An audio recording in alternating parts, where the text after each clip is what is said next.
everybody. Welcome to another edition of DIVERSEtalks. My name is Ria Renouf, and I'm your host. And today I have Alison Ireland with me, and you're the Senior Manager of Employment here at DIVERSEcity. I am, yes. Awesome. Thank you so much. Thank you so much for joining us. So I'm just going to read a little bit about Alison so we can get to know Alison.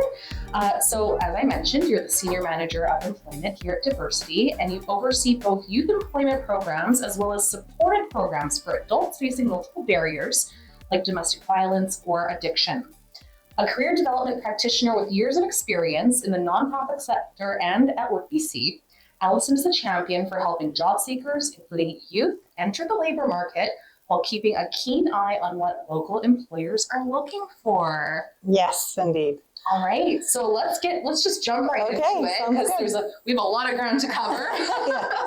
So let's talk about that unemployment rate because there's been a lot going on, obviously.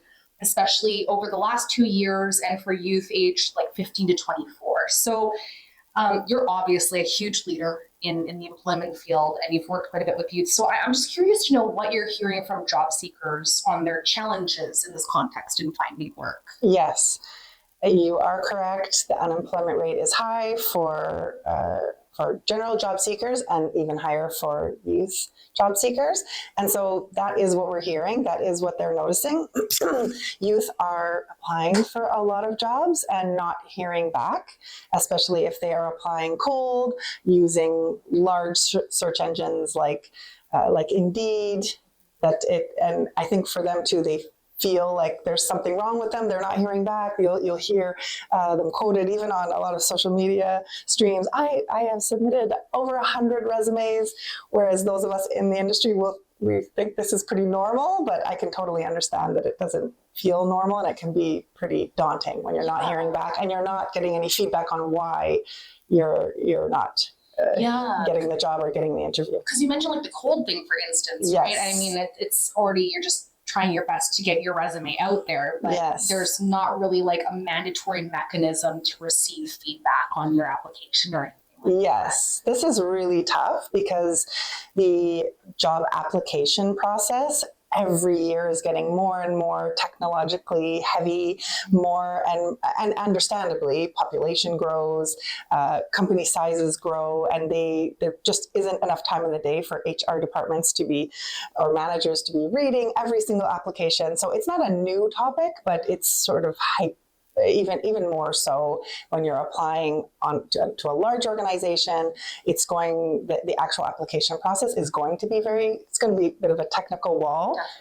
And so, I mean, a ton of our programming is all about, it almost sounds like an old-fashioned term now, but it still is applicable, the hidden job market, using networking. You still do apply the way that applications ask you to, but figuring out those other strategies and having a multi-factored strategy to your job search is a lot of what we're doing and teaching and working with youth and adults here. It's really invaluable just for any job seekers that we're working with to be able to sit down, have a moment to talk with somebody who knows some of these trends, who has seen it, one from research, but also from actually working with hundreds of job seekers, and just to be able to talk it through, because though each individual is going to definitely have a unique perspective on their experience and who they are and what they're looking for, there are some trends and strategies that can be helpful, and so that folks are not wasting too much time on the wrong strategies and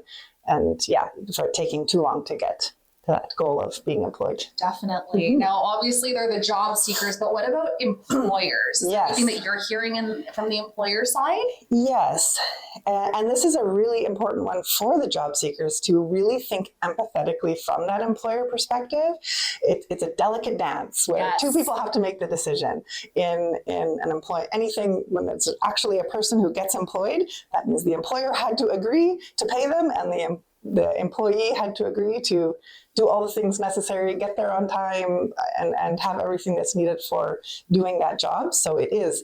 The reason why it feels daunting and complicated is because it actually is pretty complex for that seemingly simple thing to come together. The employers, it's really important to be empathetic to them as well, that the economy is at best uncertain. There's a lot of uncertainty. And with uncertainty, it means they have to act very cautiously. So we're definitely not in a time where employers are hiring as many employees as they might want to. They're going with teams as lean as possible. It takes a lot for them to trust somebody new, to bring them in, to onboard them. There's a lot of cost involved in onboarding. So yeah, they're struggling as well. Yeah. A lot of different moving parts for sure. Yes. It sounds a little bit chaotic, yes. but we just do our best. Yes. I love how passionate you are about youth and in particular youth employment. So when it comes to that topic specifically, and I know you talked a little bit about uncertainty, but I'm wondering if there's other stuff there too.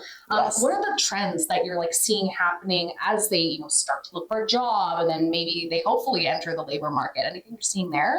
For youth specific? Yeah. Yes. I mean, this one is probably not new to this generation of youth, but one of the key characteristics of youth trying to enter the job market or enter their career is that they do lack experience compared to those who are older and seasoned. So with that comes that you don't know what you don't know. There are learning curves. There's some sort of practicalities that can only be gained with experience. So sometimes that shows in how they apply, kind of not having the strategies, and especially upon starting. This is a really delicate time in the whole job search process, the first week, the first few days.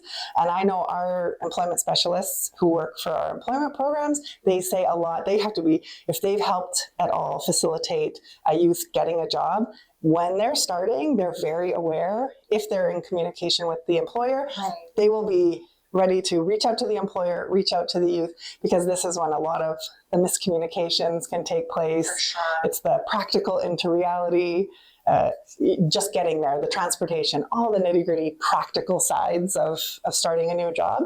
This is a very pivotal time. So for anyone starting a new job, but youth in particular. Yeah, and I know that there's some different programs, and I guess partnerships that DIVERSEcity does sort of in that realm, right? Absolutely, yes. So we have Future Leaders, Future Troopers, and Start It Right are all programs that are specifically for youth.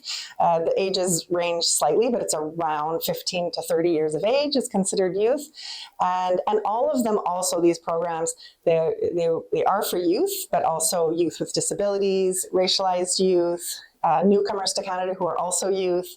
So they face these different challenges based on these, sort of different realms that they're involved in. I love when you mention that you're also mentioning some of the other facets that could pose some potential barriers to work. So for instance, living with a disability, or maybe you're completely new here. So are there some sort of things that you take into consideration with some of those sort of programming and strategy? Yes. So when we are developing programming, we're just making sure that if that program, for example, our Future Leaders program, is the funder stipulates that we need to have at least 50% of those that we're serving have disabilities, and usually we are focused on mental health disabilities.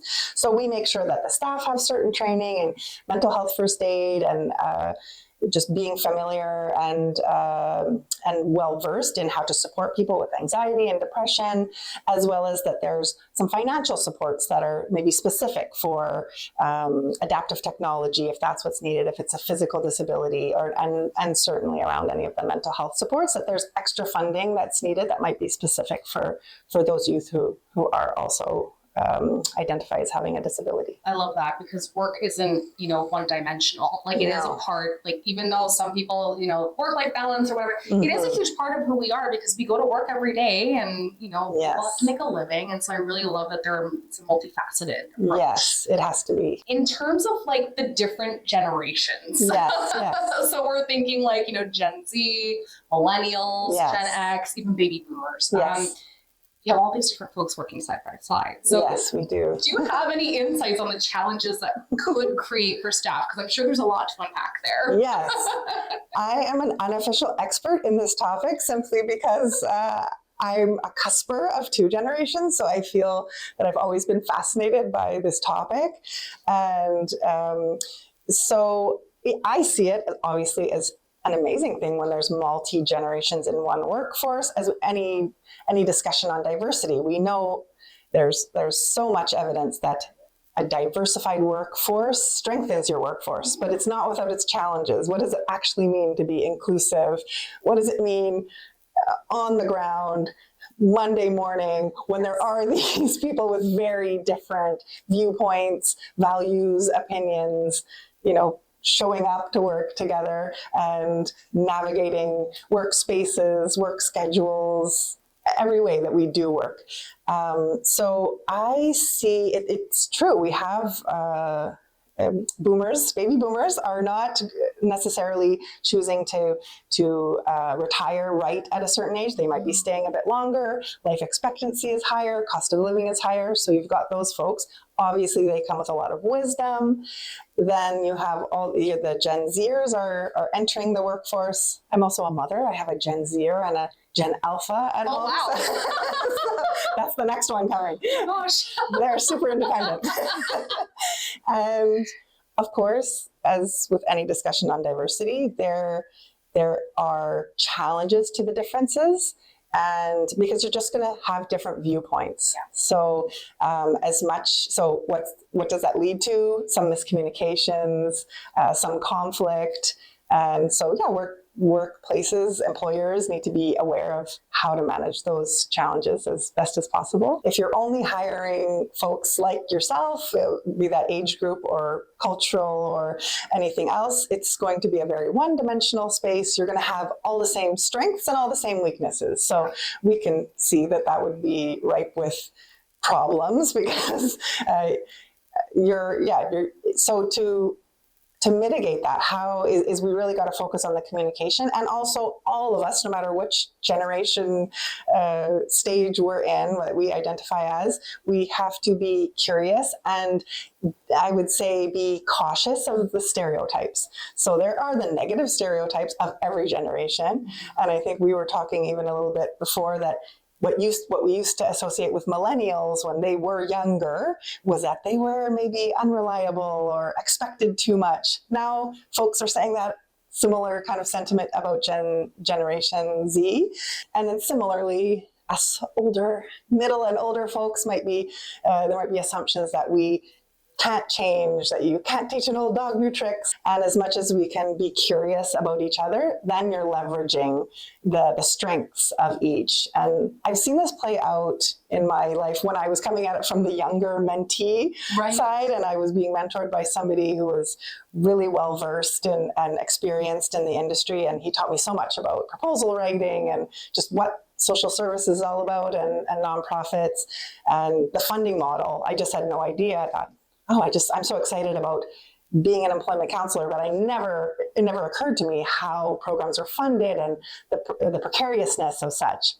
And then what I know in discussions with him, like, why would he take time to be a mentor and to train? But he actually said that he loved to be a mentee and he felt that he learned just as much because he was older and his tech skills were different, and we would show him things of how to be efficient in his work, and he got ideas. So that one happened very naturally, but I think that is something to think about, the multi-generational mentor-mentee. If you can facilitate that, it is really beneficial for both involved. Just in terms of the takeaway from what we've talked about today, what would it be? Staying curious and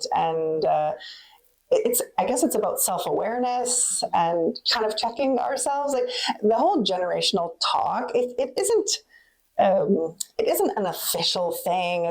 It's a theory, but I think diving into it and increasing your awareness of yourself. Oh, yeah, I was born here. This is because there are things that shape these generations. It's not just random. Generation X, for example, they're known to be super tough, super independent, but there's reasons for that.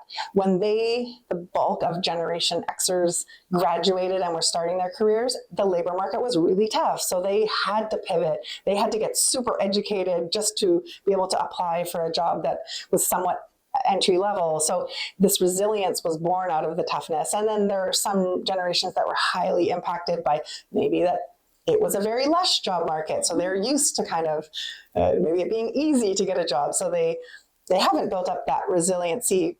COVID also impacted the generations in different ways. If you were in elementary school at that time, maybe you're a little bit behind academically. I know teachers have a lot to say about those COVID years, or if you were in university or you were just trying to start your career. So I think just staying curious, just try to understand each other. Of course, we were all young once, and we hope to one day make it to being older. So we have to give each other a lot of grace too, because we're going to be there in those different stages. Young people who are starting their careers and not hearing back, what kind of message I would love to tell people is that the strength that comes with them being very flexible, because they kind of want that. I know my kids, they don't want to be boxed in too much to maybe one career. So some of those natural tendencies are what the workplace is asking for. Technology is impacting workplaces, work applications, as we talked about, but even workplaces.